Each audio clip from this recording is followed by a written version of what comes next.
Voilà une vidéo, pour des sagesses très générales.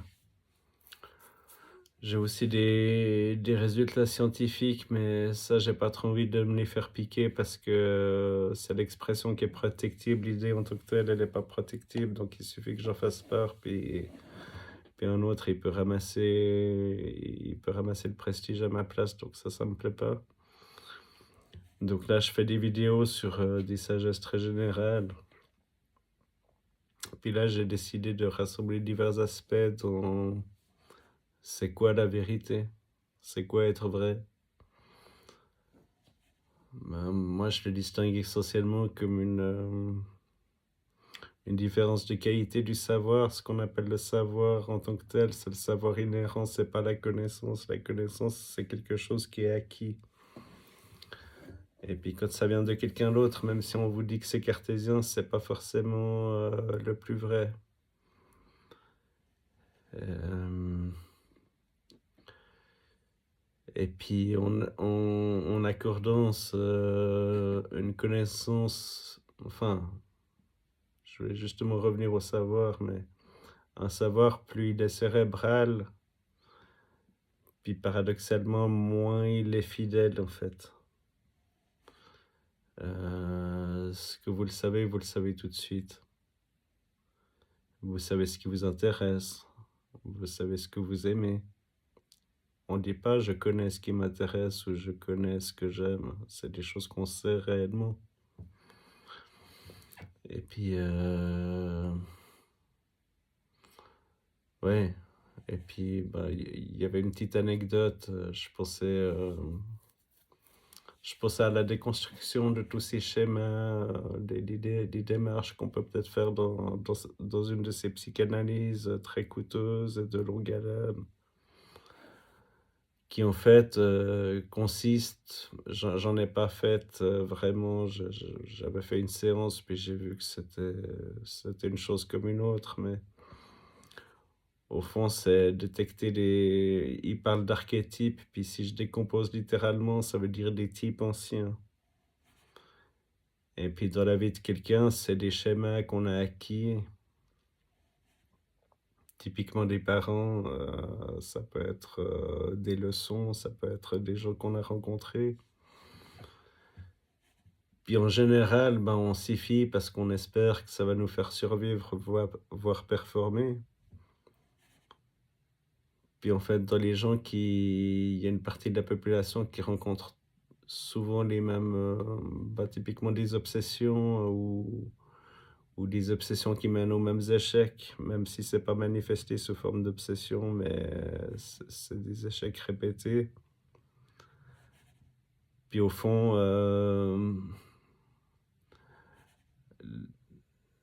la délivrance, c'est d'être capable de déconstruire ces schémas qu'on a pris pour de la performance et puis de revenir aux sources quand on était, en fait, en somme, ouvert à tout.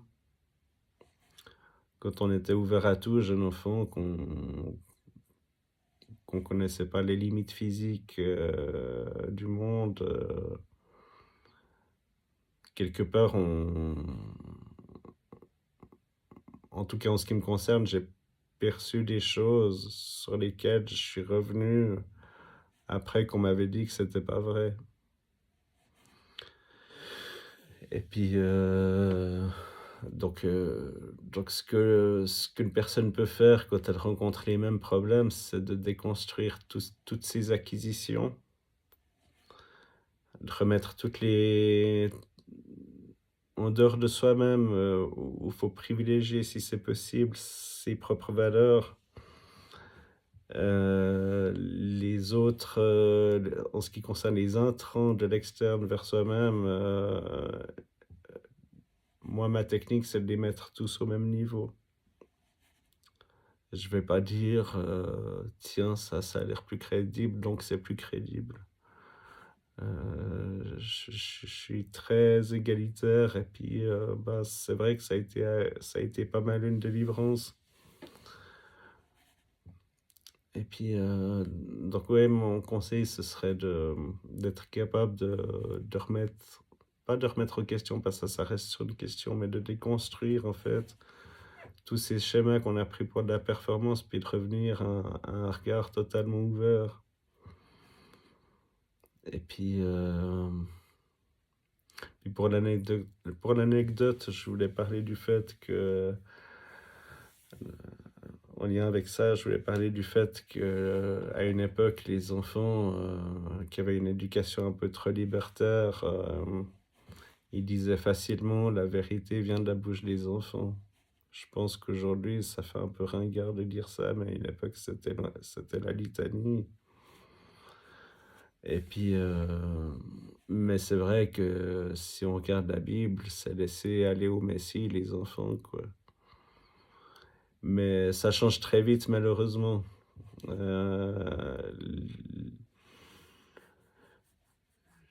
je trouve que le principe, il est vrai, mais au tout début,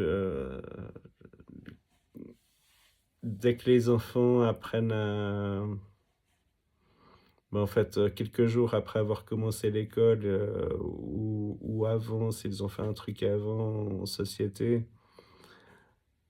ils ont une sorte d'instinct à calculer des alliances. Puis moi, je trouvais ça un peu bizarre parce que je trouvais qu'on devait être, la main dans la main, tous ensemble. Je voyais pas l'intérêt de faire des préférences ou de faire des confrontations. Je trouvais ça un peu idiot.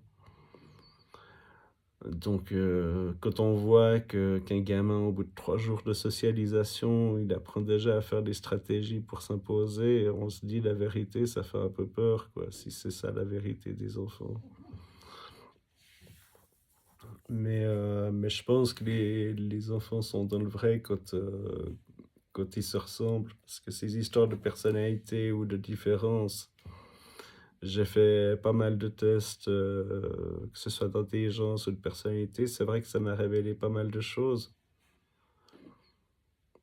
Mais j'ai lu aussi un article, qui disait: «Mais quand on revenait au en somme, aux premières perceptions, c'est pas tellement pertinent de dire qu'on avait des approches différentes». Ça, c'est basé sur une théorie de l'âme qui est un peu théologique, puis que la psychologie a hérité.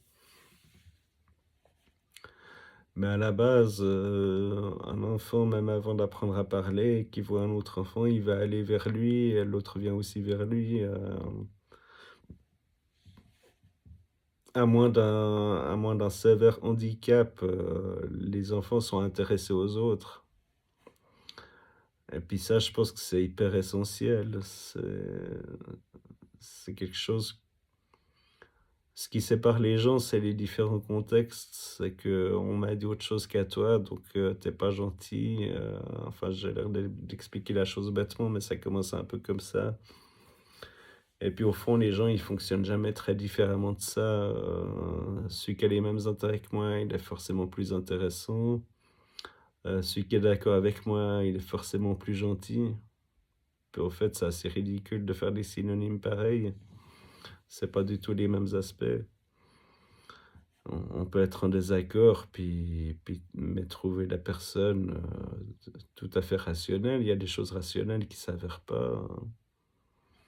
Moi, des gens me disent des trucs qui tiennent pas la route, mais dans certains cas, je trouve que c'est quand même très construit ce qu'ils ont dit.